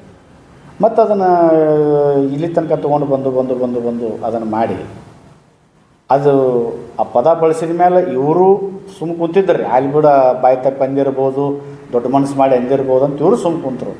ಆದ್ರೆ ಅಲ್ಲಿ ಮತ್ತೆ ಈಗ ಬಬಲೇಶ್ವರಕ್ಕೆ ಬಂದು ಕನೆಕ್ಟ್ ಆಗ್ಬೇಕು. ಯಾಕೆ ಇಲ್ಲಿ ಎಂ ಬಿ ಪಾಟೀಲ್ರು ಮಾಡಿದ ಕೆಲಸಕ್ಕೆ ಅದನ್ನು ಅಡ್ವಾಂಟೇಜ್ ತಗೋರಲ್ಲ, ನೋಡಿ ಮಾಡ್ಬರ್ರಿ. ಇಲ್ಲಿ ಇದೇ ಕನ್ನೇರಿ ಶ್ರೀಗಳು ಮಮದಾಪುರಕ್ಕೆ ಬಂದಿದ್ರಲ್ಲ, ಸಿದ್ದೇಶ್ವರ ಅಪ್ಪವ್ರ ಆಶಯದಂತೆ 1000 ಎಕರೆ ನೋಡಿ ಹೋಗ್ಯಾರಲ್ಲ. ನಾವು ಮಮದಾಪುರದ ನಾವು ಕೊಟ್ಟಿವಿ. ಅದನ್ನೆಲ್ಲ ಬಂದು ನೋಡಿ ಕೆಲಸ ಖುಷಿ ಪಡ್ರಿ. ಅವರು ಒಬ್ಬ ಏನಾರು ಇದೆಲ್ಲ ಒಬ್ಬ ಲಿಂಗಾಯತ ನಾಯಕನನ್ನು ಹತ್ತಿಕ್ಕೂ ಪ್ರಯತ್ನ ಮಾಡಕತ್ತೀರ ಅನ್ನಂಗೆ ಆತ್ಲ. ಈಗ ನಿನ್ನೆ ಅವರು ಕೂಡ ಒಂದು ಆರೋಪ ಮಾಡ್ತಾರೆ. ನಿನ್ನೆ ನಾವು ಆ ಕಾರ್ಯಕ್ರಮದ ಸುದ್ದಿಗಾಗಿ ಹೋಗಿದ್ವಿ. ಅವರು ಭಾಳ ಸ್ಪಷ್ಟವಾಗಿ ಅಲ್ಲಿ ಬಬಲೇಶ್ವರ ಶ್ರೀಗಳಿಗೆ ಅವ್ರನ್ನ ಕಿಡ್ನ್ಯಾಪ್ ಮಾಡಿದ್ದಾರೆ, ಅವ್ರನ್ನ ಒತ್ತಡದಿಂದ ಕರ್ಕೊಂಡೋಗಿ ಅಡ್ಮಿಟ್ ಮಾಡಿದ್ದಾರೆ. ಈ ಥರದ್ದು ಆರೋಪಗಳು ಶಾಸಕರ ಮೇಲೆ ಮತ್ತು BLD ಸಂಸ್ಥೆ ಮೇಲೆ ಈಗ ನೀವು ಅಚ್ಚರ ಜೊತೆ ಕ್ಲೋಸ್ ಇದ್ದೀರಿ. ನೀವು ಒಂದೇ ಮತಕ್ಷೇತ್ರದಲ್ಲಿ ಇರ್ತಕ್ಕಂಥವ್ರು, ಅವ್ರ ಜೊತೆಲೇ ಇರ್ತಕ್ಕಂಥವ್ರು ಮತ್ತು ಅವರ ಆಶೀರ್ವಾದ, ಅವರ ಸಲಹೆ ಸೂಚನೆಗಳನ್ನು ಪಡೆದಿತ್ತು. ಖಂಡಿತ ನಮ್ಮ ಹಿರಿಯರು ಅವರು ಹಿರಿಯರು ಅವ್ರು ಏನಾಗಿದ್ದಾರೆ ಅಂತಕ್ಕಂಥದ್ದು ವಿಚಾರ ನಿಮ್ಗೆ ಗೊತ್ತಿದೆಯಾ? ಏನಿಲ್ಲ, ಅವ್ರದ್ದು ನೋಡ್ರಿ 2-3 ತಿಂಗಳು ಹೌದು ಸಂಪರ್ಕದಾಗ ಅದಾರ ರೀ. ಅವ್ರ ಆರೋಗ್ಯ ಕ್ಷೀಣ ಐತ್ರಿ ಒಂದು ಸ್ವಲ್ಪ. ಇದೇ ಒಂದು 15-20 ದಿವಸದಿಂದ ಅಡ್ಮಿಟ್ ಆಗಿ ಹೋಗ್ಯಾರ ಅವರು. ಅವ್ರದ್ದು ಸ್ಥೂಲಕಾಯ. ಅವ್ರಿಗೇನು ಸಮಸ್ಯೆ ಐತಂತೇಳಿ ನಾನು ಬಹಿರಂಗ ಪಡ್ಸಕ್ಕೆ ನನಗೆ ಇಚ್ಛೆ ಪಡಲ್ಲ. ಯಾಕಂದ್ರೆ ಅವ್ರದ್ದೇ ಆದಂಥ ಮಠ ಇದೆ, ಅವರು ಮತ್ತು ಅಲ್ಲೆಲ್ಲ ಭಕ್ತರದಾರ. ಅದು ಕಾರ್ಯಕ್ರಮಕ್ಕೆ ಬರ್ತೀನಂತ ಹೇಳಿದ್ದಾರೆ. ಅವ್ರು ಇನ್ನು ಎಂ ಬಿ ಪಾಟೀಲ್ರಿಗೇನು ಮಾಡೋಕ್ಕೆ ಕೆಲಸ ಅದಾವಿಲ್ಲ ರೀ, ಅವ್ರನ್ನೇ ಕಿಡ್ನಾಪ್ ಮಾಡ್ಬೇಕು ರೀ. ಹಂಗಾರೆ ಹೋದ ಎಲೆಕ್ಷನ್ದಾಗೇ ಎಲೆಕ್ಷನ್ದಾಗ ಯಡಿಯೂರಪ್ಪ ಬಂದಿದ್ದೇನೆ ಅವ್ರ ಮಗ್ಲಿಗೇನು ಹೋಗಿ ಕುಂತಿದ್ರಲ್ಲ, ಆವಾಗ ಮಾಡ್ಬೋದಿತ್ತಲ್ಲ. ಈಗ ಎಲೆಕ್ಷನ್ ಇಲ್ಲ, ಮಣ್ಣು ಇಲ್ಲ, ಈಗ ಕಿಡ್ನಾಪ್ ಮಾಡ್ತಾರೆ. ಆವಾಗ ಮಾಡ್ಬೋದಾಗಿತ್ತಲ್ಲ, ಹಂಗೆ ಮಾಡ್ಬೇಕಾಗಿತ್ತಂದ್ರೆ. ತೂಕಬದ್ಧ ವ್ಯಕ್ತಿ ಎಂ ಬಿ ಪಾಟೀಲ್. ಗುರುಗಳು ಎಲ್ಲಿದ್ದಾರೆ ಅದಾರಲ್ರಿ, ಇಲ್ಲ ಅಡ್ಮಿಟ್ ಅದಾರ ರೀ, ಅವರು ಅಡ್ಮಿಟ್ ಅದಾರ ರೀ, 2-3 ದಿವಸ ಅಡ್ಮಿಟ್ ಅದಾರ ರೀ ಹಾಸ್ಪಿಟಲ್ ರೀ. ಯಾವ ಹಾಸ್ಪಿಟಲ್? ಯಾವ ಅದಾವ ಭಕ್ತರನ್ನ ಕೇಳ್ಬೇಕು ನೀವು. ಅಲ್ಲ, ತಮಗೆ ಗೊತ್ತಿರ್ತಕ್ಕ ಅಲ್ಲ ಇರಲಿ, ಯಾವ ಭಕ್ತರು ಹೇಳ್ಬೇಕಲ್ಲ. ಆ ಮಠದ ಭಕ್ತರು, ಆ ಮಠದ ಪರಂಪರೆ ಭಾಳ ಚೆನ್ನಾಗೈತೆ ರೀ. ಆ ಮಠದ ಭಕ್ತರು ಅದಾರ, ದೊಡ್ಡ ದೊಡ್ಡ ಭಕ್ತರು ಅದಾರ. ಅವರೆಲ್ಲ ಅದನ್ನು ಹೇಳಬೇಕೆ ಹೊರತಾಗಿ ನಾನು ಎಲ್ಲಿ ಅದಾರ ಹೆಂಗೆ ಅದಾರ ಅಂತ ನಾನು ಹೆಂಗೆ ಹೇಳಿ. ಹಂಗೆ ಎಂ ಬಿ ಪಾಟೀಲ್ರಿ ಕಿಡ್ನಾಪ್ ಮಾಡಂಗಿತ್ತಂದ್ರೆ 2018 ಎಲೆಕ್ಷನ್ದಾಗ ಯಡಿಯೂರಪ್ಪನವ್ರ ಪಕ್ಕಕ್ಕೆ ಕೂತ್ಕೊಂಡ್ರು ಬಬಲೇಶ್ವರದಾಗ. ಆವಾಗ ಕಿಡ್ನಾಪ್ ಮಾಡ್ಬೋದಿತ್ತಲ್ರಿ. ಎಲೆಕ್ಷನ್ದಾಗ ಅವಾಗ ಜೋರ್ದಾರ್ ಇತ್ತು ರೀ ಕಾವು. ಈಗ ಏನು ಕಾವು ಇಲ್ಲ, ಮಣ್ಣು ಇಲ್ಲ. ಟೋಟಲಿ ಎಲ್ಲರೂ ಕಾಂಗ್ರೆಸ್ ಆಗಲಿ BJP ಆಗಲಿ ಎಲ್ಲರೂ ಕೂಡ ಈ ಧರ್ಮವನ್ನು ಬಳಕೆ ಮಾಡಿಕೊಂಡು ಎಲ್ಲ ಒಂದು ಕಡೆ ಅನಿಸ್ತಾ ಇದೆ. ಖಾದಿ ಬಳಕೆ ಮಾಡ್ಕೊತಾ ಇದ್ದಾರೆ, ಖಾದಿ ಬಟ್ಟೆ ಒಳಗೆ ಬಳಕೆ ಮಾಡ್ಕೊತಾ ಇದ್ದಾರೆ, ಶರಣರನ್ನ ಬಳಕೆ ಮಾಡ್ಕೊತಾ ಇದ್ದಾರೆ. ಖಾದಿ ಬಟ್ಟೆ ಒಳಗೆ ಕಾವಿ ಇರ್ಬೇಕು ರೀ. ಕಾವಿ ಬಟ್ಟೆ ಒಳಗೆ ಖಾದಿ ಇದ್ರೆ ಮೋಸ್ಟ್ ಡೇಂಜರ್. ಧರ್ಮದ ರಾಜಕೀಯ ಅಲ್ಲ, ಈಗ ಆಗಿರ್ತಕ್ಕಂಥದ್ದು ಹಂಗೆ ರೀ. ಈಗ ಅಲ್ಲೆಲ್ಲ ಮಾಡಕತ್ತಾರಲ್ಲ, ಕಾವಿ ಬಟ್ಟೆ ಒಳಗನ ಖಾದಿ ಬಟ್ಟೆ ಇದೆ. ಖಾದಿ ಬಟ್ಟೆ ಒಳಗೆ ಕಾವಿ ಇರಲಿ. ಈಗ ನೋಡ್ರಿ, ನಮಗೆ ಎಲೆಕ್ಷನ್ ನಮಗೆ ಏನು ಸಂಬಂಧ? ನಮ್ಮ ಕ್ಷೇತ್ರ ಯಾವುದು? ನಮ್ಮದು ಕೆಲಸ ಕಾರ್ಯಗಳೇನು? ಎಲೆಕ್ಷನ್ ಮಾಡೋಕ್ಕಂತ ರಾಜಕೀಯ ಪಕ್ಷಗಳದಾವ, ಜನ ಅದಾರ, ಅವಾಗ ಸಮಾವೇಶ ಮಾಡ್ತಾರೆ, ಅವಾಗೆಲ್ಲ ಆದಲ್ಲ ಅವ್ರವ್ರ ಸಮರ್ಥವಾಗಿದ್ದಾರೆ ರೀ. ಅದು ಆದ್ರೆ ನಮ್ಮ ಕೆಲಸ ಏನು? ಭಕ್ತರನ್ನ ಉದ್ಧಾರ ಮಾಡೋದು. ತಪ್ಪು ದಾರಿಗೆ ಹೋಗೋ ಭಕ್ತರನ್ನ ಸರಿ ದಾರಿಗೆ ತರೋದು, ಬಿದ್ದಂಥ ಮಣಿತನವನ್ನು ಎತ್ತದು. ಅವರು ರೈತರಿಗೆ ಸಾಕಷ್ಟು ಮಾರ್ಗದರ್ಶನ ಕೊಟ್ಟಿದ್ದಾರೆ. ನಾವೇಲಿಲ್ಲ ಅಂದೀವ್ರಿ, ನಾವೇಲಿಲ್ಲ ಅಂದೀವ್ರಿ. ಮತ್ತೆ ಎಲ್ಲೋ ಒಂದು ಕಡೆ ಅವರು ನಮ್ಮ ನೈಜ ಭಾಷೆ, ನಡವಳಿಕೆಯ ಭಾಷೆ ಅವರು ನಾವು ಹೇಳ್ಬೇಕು ಅನ್ನೋ ಒಂದು ಯಾವುದೋ ಆತುರದಲ್ಲಿ ಹೇಳಿರ್ತಕ್ಕಂಥ ವಿಚಾರ. ಈಗ ನೈಜ ಭಾಷೆ ಇದನ್ನ ದೊಡ್ಡ ಇಶ್ಯೂ ಮಾಡಿ ಇದನ್ನ ಕನ್ಯಾರಿ ಶ್ರೀಗಳಿಗೆ ಮಾಡಿರುವಂತ ಕೆಲಸ ಮಾಡ್ತಾ ಇದ್ದಾರೆ ಅನ್ನೋದು ಅವರು ನೋಡ್ತಾರೆ. ಈಗ ನೈಜ ಭಾಷೆ ಸರಿ. ಈಗ ನೀವು ನಿಮ್ಮ ಫ್ರೆಂಡ್ಸ್ಗೆ, ನಿಮ್ಮ ಗೆಳೆಯ ಆತ್ಮೀಯ ಗೆಳೆಯಾಗ ಚೆಸ್ಟಿನ ಮೇಲೆ ದುಡ್ದಾಗ ಹೊಡಿತೀರಿ. ಆದರೆ ಅದು ಹೊಡೆದು ರೂಢಾಗಿರ್ತೈತಿ. ಮುಂದೆ ಒಂದು ದಿನ ಈ ನಾಡಿನ ದೊರೆ ಮುಖ್ಯಮಂತ್ರಿಗಳು ಏನಾದ್ರು ಬಂದಾಗ, ಅವ್ರ ಪಕ್ಕಕ್ಕೆ ನಿಂತಾಗ ಆ ಟ್ರೀಟ್ಮೆಂಟ್ ಮಾಡಿರಿ ಅವ್ರಿಗೆ. ಅಥವಾ ಒಬ್ಬ ಪೊಲೀಸ್ ಅಧಿಕಾರಿಗೆ ನಮ್ಮ ಗೆಳೆಯಾಗ ಬಡ್ದು ರೂಢಾಯ್ತಂತ ಬೆನ್ನಿಗೆ ಬಡ್ದು ಅವ್ರಿಗೊಂದು ಬಿಡ್ರಿ ನೋಡೋಣ, ಏನಾಕತ್ರಿ ಪರಿಣಾಮ? ಹುದ್ದೆ ಮತ್ತು ಸ್ಥಾನಮಾನ ಇರ್ತೈತೆ ರೀ, ಸ್ಥಾನಮಾನ ಇರ್ತೈತೆ.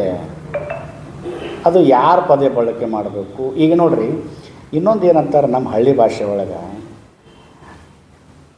ಭಕ್ತರ ಜೊತೆಗೆ ನಾವು ಏನಾದರೂ ತಿಕ್ಕಾಟಕ್ಕೆ ಬಿದ್ದಾಗ ಉಳಿದ ಭಕ್ತರು ಏನಂತಾರೆ ನಮಗೆ, ಏನಪ್ಪ ಅವ್ರವ್ರ ತಿಳುವಳಿಕೆ ಕಡಿಮೆ ಅದ, ಅವ್ರು ಮಾಡಲಿ, ನೀವು ತಿಳುವಳಿಕೆ ಇದ್ದವ್ರು ಅಂತಾರಲ್ಲ ನಮಗೆ. ಸುಮ್ಮನೆ ಅಂತೂ ನಾವು ಯಾರೂ ಮಠಾಧೀಶರಾಗಿರಲ್ಲ. ಅದಕ್ಕೆ ಆದಂಥ ಕ್ರಿಯೆ ಇರ್ತೈತಿ, ಬದ್ಧತೆ ಇರ್ತದೆ, ಅದರದೇ ಆದಂಥ ಅಭ್ಯಾಸ ಇರ್ತೈತಿ. ಸುಮ್ಮನೆ ಏನೋ ಬಂದು ಯಾವಾಗ ದುಡಿಯೋಕ್ಕಾಗಲ್ಲಾರ್ದೆ ಕಾವಿ ಬಟ್ಟೆ ಹಾಕೊಂಡು ಕುಂದ್ರ ಅಂಥವ್ರು ಮಠಾಧೀಶರಲ್ಲ. ಈಗ ನಾಳೆ ಬರೋರೆಲ್ಲ ಅವರೇ. ಈಗ ಅವರಾದರೂ ಅದನ್ನೇ ಕೆಲವೊಂದು ವಿಚಾರದಲ್ಲಿ ಹೊಂದಾಣಿಕೆ ಮಾಡ್ಕೊಂಡು ಮಾತಾಡ್ಬೋದಾಗಿತ್ತು, ನಿಷೇಧ ಮಾಡಬಹುದು. ಇದು ಏರಬಾರ್ದಾಗಿತ್ತಂತ ನಾವು ಸುಮ್ಮ ಕೂತಿದ್ವಲ್ಲ ರೀ. ಈಗ ನಾನು ಅವರು ಆ ಸ್ವಾಮಿಗಳನ್ನು ನಿಷೇಧ ಮಾಡೋದು, ಅವ್ರ ಪದ ಬಳಕೆ ಮಾಡಿದ ನಂತರದಾಗ ನಾವು ರಿಯಾಕ್ಟ್ ಮಾಡ್ಬೋದಿತ್ತು. ಬಟ್ ನಾವು ಯಾಕೆ ಬಿಟ್ವಿ? ಅವ್ರು ನಿಷೇಧ ಯಾಕೆ ಮಾಡೋದು ಅನ್ನೋದು ಭಾಳ ನೋಡ್ರಿ. ನಿಷೇಧ ಅಂತಂದ್ರೆ ಯಾರೋ ಒಂದು 10-20 ಜನ ಅವ್ರು ಕಂಪ್ಲೇಂಟ್ ಕೊಟ್ಟರು. ಅದಕ್ಕೆ ಕಾನೂನು ಅನ್ನುವಂಥದ್ದು ಅದನ್ನು ಪರಿಪಾಲನೆ ಮಾಡ್ತು. ಅದನ್ನು ಎಂ ಬಿ ಪಾಟೀಲ್ರ ಮಾಡಿದ್ರಂತ ಯಾಕೆ ಆರೋಪ ಮಾಡಿದ್ರು? ಅಲ್ಲ, ಉಸ್ತುವಾರಿ ಸಚಿವರು ಅದನ್ನ ಹೇಳಿದ್ರೆ ಜಿಲ್ಲಾಧಿಕಾರಿಗಳನ್ನ ಅವ್ರಿಗೆ ಮಾಡಕ್ಕೆ ಗುರುತರವಾದ ಜವಾಬ್ದಾರಿ ಐತಿ, ಕೆಲಸ ಐತಿ, ಕಾರ್ಯ ಐತಿ. ಮಾಡಿರ್ತಕ್ಕಂಥದ್ದು ಜಿಲ್ಲಾಧಿಕಾರಿಗಳು ಮಾಡಿದ್ದಾರೆ. ಇಲ್ಲಿ ಉಸ್ತುವಾರಿ ಸಚಿವರಾಗಿರ್ತಕ್ಕಂಥ ಎಂ ಬಿ ಪಾಟೀಲ್ರು ಮಾರ್ಗದರ್ಶನ ಆಗಿದೆ ಅಂತ ಅವರ ಆರೋಪ ಇದೆ. ಹೋಗ್ಲಿ, ಜಿಲ್ಲಾಧಿಕಾರಿಗಳು ಮಾಡಿದಾರೆ ಅಂದ್ರೆ ಜಿಲ್ಲಾಧಿಕಾರಿಗಳು ಅವರು ಕನ್ಯಾಶ್ರೀಗಳು ನಮ್ಮವರೇ, ಅವ್ರನ್ನ ಇದು ಮಾಡಿ ಅಂತ ಹೇಳ್ಬಹುದಾಗಿತ್ತು ಸಚಿವರು ಅಂತ. ಬಾಗಲಕೋಟೆಗೆ ಜಿಲ್ಲಾಧಿಕಾರಿ ಯಾರು ಒತ್ತಡ ಮಾಡಿದ್ರು? ಹಂಗಾರೆ ಬಾಗಲಕೋಟೆ ಮಾಡಿದರು ನಿಷೇಧ, ನಾಡು ಮಾಡಿದರು. ಅಲ್ಲಿ ಯಾರು ಅವಾಗ ಎಂ ಬಿ ಪೇಟಲ್ಲಿ ಹೋಗಿದ್ರನ್ನ, ಅಲ್ಲಿ ಉಸ್ತುವಾರಿ ಅಲ್ಲಿ ಉಸ್ತುವಾರಿ ಇದ್ರು ಎಂ ಬಿ ಪೇಟಲ್ಲಿ. ನಾಡಕ್ಕೆ ಮತ್ತು ಬಾಗಲಕೋಟೆಗೆ ಅಂದ್ರೆ ಬಾಗಲಕೋಟೆ ಜಿಲ್ಲೆ ಒಳಗೆ ಆಗಿತ್ತು, ಅಲ್ಲಿ ನಿಷೇಧ ಆಗಿಲ್ಲ. ಅಲ್ಲಿ ನಿಷೇಧ ಆಗಿತ್ತು, ಧಾರವಾಡ ನಿಷೇಧ ಆಗಿತ್ತು, ಧಾರವಾಡಾಗಿತ್ತು. ಯಾಕೆ ಮಾಡಿದರು? ಸಮಾಜ ಒಳಗೆ ಕಲ್ಲು ಆಗ್ತದೆ, ಭಕ್ತರ ಮನಸ್ಸಿನ ಮೇಲೆ ಭಾಳ ಕಾಟನೆ ಬೇರೆ ಅದ, ಅವ್ನು ತೊಂದರೆ ಆಗೋದನ್ನು ತೊಗೊಂಡ್ಬಿಟ್ಟಾರೆ ಹೊರತು ಅವ್ರಿಗೆ ಬೇರೆ ಉದ್ದೇಶ ಇದ್ದಿಲ್ಲ. ಅದಾಗ ನೀ ಬಂದ್ರೆ ಅನಾಹುತ, ಬಾಗೇವಾಡಿ ಬಂದರೆ ಅನಾಹುತ ಇತ್ತು. ನಾ ಬಾಗೇವಾಡಿ ತಾಲೂಕಿನ ಭಕ್ತರಲ್ಲಿ ಅಷ್ಟೊಂದು ಮನಸ್ಸು ಕೆಟ್ಟವಂತ ತಿಳ್ಕೊಂಡು ಶಾಂತ ಭಂಗ ಆಗ್ಬಿಡಂತ ಮಾಡಿ ಹೊರತು ಬೇರೆ ಉದ್ದೇಶದಲ್ಲಿಲ್ಲ. ನೋಡ್ರಿ, ಕೊನೆಯದಾಗಿ ಒಂದೇ ಮಾತು ಹೇಳ್ತೀವಿ. ಈಗ ಕನ್ನೇರಿ ಶ್ರೀಗಳದೇ ತಾವು ಕೂಡ ಭೇಟಿಯಾಗಿ ಮಾತಾಡಿ ಇದನ್ನು ಬಗೆಹರಿಸುವಂತ ನಿಟ್ಟಿನಲ್ಲಿ ಮಠಾಧೀಶರೆಲ್ಲರೂ ಕೂಡ ಪ್ರಯತ್ನ ಮಾಡ್ತಿದ್ರು. ಬರೀ ಇದನ್ನೇ ಒಬ್ಬರ ಮೇಲೆ ಒಬ್ಬರು ಅದೇ ಆಗಬಾರ್ದಂತ ನಾವು ಇವತ್ತು ನೋಡಿದ್ರಿ. ಇಲ್ಲಿಗೆ ಬಿಟ್ಟು ಬಿಡ್ರಿ. ದ್ವೇಷ ಬೇಡ, ಸಿಟ್ಟು ಬೇಡ, ಯಮಕ್ ಬೇಡ, ದಿಮಾಕ್ ಬೇಡ, ಬಿಟ್ಟು ಬಿಡ್ರಿ. ಈಗ ನಾವು ಹೊಂದಾಣಿಕೆ ಆಗ್ಬೇಕಲ್ಲ, ಬಿಡಬೇಕಲ್ರಿ ಇವರು. ಇಂದ ಅವ್ರ ಬೆನ್ನ ಅವ್ರು ಒಂದಿಷ್ಟು ಮಂದಿ ಬಂದ್ಯಾರ, ಇವ್ರ ಬೆನ್ನ ಈಗಲ್ರಿ ಬರ್ಬೇಕಲ್ಲ, ಬಿಡ್ಬೇಕಲ್ಲ ಅವ್ರನ್ನ. ಈ ರಾಜಕಾರಣಿಗಳು ಅವ್ರು ತೊಗೊಂಬರ್ತಾರೆ, ಇವ್ರನ್ನ ತೊಗೊಂಬರ್ತಾರೆ. ಹಂಗಾರೆ ನಮ್ಮನ್ನು 4-4 ಮಂದಿನ ಜಿಲ್ಲಾ ಮಠಾಧೀಶರನ್ನ ಯಾರಾದ್ರೂ ಖುಷಿ ಮಾಡ್ಯಾರನ್ರಿ? ಈಗ ಯಾರ ಕಳ್ಸ್ಯಾರ? ಯಾರೂ ಕಳಿಸಿಲ್ಲ. ನಾವು ಸ್ವಯಂ ಪ್ರೇರಿತವಾಗಿ ಬಂದೆವು, ಧರ್ಮಸ್ಥಳವಾಗಿ ಬಂದೆವು, ನಮ್ಮ ಪರಂಪರೆಗೆ ಅನುಗುಣವಾಗಿ ಬಂದೆವು. ಈ ಸಿಟ್ಟು, ಈ ದ್ವೇಷ, ಈ ಯಮಕು ದಿಮಾಕು ಬೇಡ, ಬಿಟ್ಬಿಡ್ರಿ. ಏನು ಆ ಕಾರ್ಯಕ್ರಮ ಮಾಡೋದ್ರಿಂದ ಏನು ಮಣ್ಣು ಆಗೋದಲ್ಲ, ಏನೂ ಆಗೋದಲ್ಲ. ಹಿಂದೂಗಳ ಮೇಲೆ ಆದ್ರೆ ನಾವು ಮುಂದಿನ ದಿನಮಾನದೊಳಗೆ ಒಂದು ಕಡೆ ಮಠಾಧೀಶರು ಎಲ್ಲ ಪರಂಪರೆಯವರು ಕೂಡ್ರಿ, ನಾನಾ ಪಂಡಿತರದಾರ, ಚರ್ಚೆ ಆಗಿದೆ, ಆಗ್ರಿ. ಆಗಿ ಸಮಾಜದ ಮುಂದೆ ಭಕ್ತರನ್ನ ಹೆಂಗೆ ಜೋಪಾನ ಮಾಡ್ಬೇಕು ಅನ್ನೋದು, ಸಮಾಜ ಸಂಘಟನೆ ಹೆಂಗೆ ಮಾಡ್ಬೇಕು ಅನ್ನೋದು, ಸಮಾಜ ಬೆಳವಣಿಗೆ ಹೆಂಗೆ ಮಾಡ್ಬೇಕು ಅನ್ನೋದು, ನೊಂದಂಥವ್ರನ್ನ ಹೆಂಗೆ ಕಣ್ಣೀರು ಒರೆಸೋ ಕೆಲಸ ಮಾಡೋದು, ಬೆಂದಂಥವ್ರನ್ನ ಹೆಂಗೆ ಮೇಲೆ ಎತ್ತೋದು, ಇದ್ರ ಬಗ್ಗೆ ಕಾನ್ಸಂಟ್ರೇಟ್ ಮಾಡೋಣ ಮಠಾಧೀಶರಾದವರು. ಒಬ್ಬ ಕಾವಿ ಬಟ್ಟೆ ಹಾಕ್ಕೊಂಡು ರಾಜಕಾರಣಿ ಆಗಬಾರದು. ಖಾದಿ ಬಟ್ಟೆ ಒಳಗೆ ರಾಜಕಾರಣಿಗಳು ಕಾವಿ ಬಟ್ಟೆ ಇರಲಿ, ಪರವಾಗಿಲ್ಲ. ಯಾಕಂದ್ರೆ ಇದರ ಸಂಕೇತ ಸಾತ್ವಿಕತೆ. ನಾವು ಸಾತ್ವಿಕವಾಗಿ ಇರಬೇಕು. ಅದಕ್ಕೆ ದಯಮಾಡಿ ಕೋರ್ಟುಗೆ ತನೂ ಹೋತು, ಇಲ್ಲಿ ತನಕನೂ ಹೋತು, ಎಲ್ಲ ಬಿಟ್ಟು ಬಿಡ್ರಿ ಮರ್ಯಾರೆ. ಎಲ್ಲಿಗೆ ಬಿಟ್ಬಿಡ್ರಿ. ಎಲ್ಲ ಕನ್ನೇರಿ ಶ್ರೀಗಳಿಗೆ ನಾವು ಹೇಳೋದು, ಬಿಟ್ಟುಬಿಡ್ರಿ. ಆ ರಾಜಕಾರಣ ಅದು ಏನೋ ಬಂದಾಗ ಅವ್ರ ಬಲ ಇರ್ತಾರೆ, ಇವ್ರ ಬಲ ಇರ್ತಾರೆ, ಯಾವುದೇ ಒಂದು ಗೇಟ್ ಇರ್ತೈತೆ, ಅವಾಗ ಒಂದೊಂದು ಬಲ ಆಗಿರ್ತೈತಿ. ಅದ್ರಾಗ ಮಠಾಧೀಶರು ಯಾಕೆ ನಾವು ನುಗ್ಗಮ್ರಿ? ಮಾಡೋಕ್ಕೆ ಬೇರೆ ರಗಡ್ ಕೆಲಸ ಅದಾವ ಅನ್ನೋದು ತಮಗೆ ತಿಳಿಸಿ, ಈ ಮುಖಾಂತರ ಇಲ್ಲಿಗೆ ಸಮಾವೇಶ ಕ್ಯಾನ್ಸಲ್ ಮಾಡೋದಂತೂ ಚಲೋ. ಇನ್ನು ನಾಳೆಗೆ ಅವ್ರು ಬಂದು ಅವ್ರು ಇನ್ನೊಂದು ಏನೋ ಹೇಳಿಕೆ ಕೊಟ್ಟು, ನಾವೀಗ ಪ್ರೆಸ್ ಮೀಟ್ ಮಾಡಿ ಇನ್ನೊಂದು ಕೌಂಟ್ರ್ ಕೊಟ್ಟರು, ಇನ್ನೊಂದು ಯಾವಾರ ಕೌಂಟ್ರ್ ಕೊಟ್ಟು ನಾ ಗ್ಯಾರಂಟಿ ನಾನು ಬರ್ತೇನೆ ರೀ. ಮತ್ತು ಅದು ಬೇಕಾದಂಗೆ ಬರಲಿ, ಐ ಆಮ್ ರೆಡಿ. ಕೌಂಟ್ರಿ ಬ್ಯಾಡ ಇಲ್ಲಿಗೆ, ಒಂಥರ ಆಂತರಿಕ ಯುದ್ಧ ಬ್ಯಾಡ್ರಿ. ಅದನ್ನೇ ಬ್ಯಾಡ ಅಂತ ನಾನು ಹೇಳಕತ್ತೇನಲ್ಲ. ಸೈದ್ಧಾಂತಿಕ ಯುದ್ಧ ಬ್ಯಾಡ್ರಿ, ಏನು ಬೇಡ, ಜಗಳನ ಬೇಡ. ಕೂಡನು ಒಂದು ಕಡೆ ರಾಜಕಾರಣದ ಕ್ಷೇತ್ರನೇ ಬೇರೆ, ನಮ್ಮ ಕ್ಷೇತ್ರನೇ ಬೇರೆ. ಬರ್ರಿ ಕಡೆ ಧಾರ್ಮಿಕವಾಗಿ ಕೂಡನು, ನಮ್ಮ ಏನು ಭಿನ್ನಾಭಿಪ್ರಾಯ ಇದಾವೆಲ್ಲ ಸರಿಪಡಿಸ್ಕೊಳ್ಳು. ಅದಾವ ವೇದಿಕೆ ರಗಡದಾವ. ಅದನ್ನು ಬಿಟ್ಟು ನೀವು ರಾಜಕಾರಣನ ಮಾಡ್ತೀನಿ ಅಂತಂದ್ರೆ, ಇವತ್ತಿನ ಪ್ರೆಸ್ ಮೀಟ್ ಮಾಡೇವಲ್ರಿ ನಾವು, ಇದಕ್ಕೆ ನಾಳೆ ಕೌಂಟ್ರ್ ಬರ್ತದೆ ನನಗೆ ಗೊತ್ತೈತೆ. ಬರಬಾರ್ದಂತ ನನ್ನ ಅಪೇಕ್ಷೆ. ಅಕಸ್ಮಾತ್ ಬಂತು ಅಂದ್ರೆ ನಾವು ಇನ್ನೊಂದು 10 ಮೆಟ್ಲ ಕೆಳಗೆ ಇಳ್ಯಾಕೆ ನಾವು ಸಕಲ ಸನ್ನದ್ಧರಾಗೇ ಇರ್ತೀವಿ ರೀ. ಇದು ಇಂಡೈರೆಕ್ಟ್ ಆಗಿ ಹೌದು ಹೌದು ಹೌದು. बस इतना ही। फिर होगी आपसे मुलाकात, तब तक लिए नमस्कार और देखते रहिए TB22 न्यूज। ऐसे ही लेटेस्ट अपडेट पाने के लिए हमारे चैनल को सब्सक्राइब करें और तुरंत नोटिफिकेशन पाने के लिए बेल आइकन दबाना ना भूलें। यदि आप हमें फेसबुक या इंस्टा के माध्यम से देख रहे हैं तो हमारे पेज को फॉलो जरूर करें। धन्यवाद।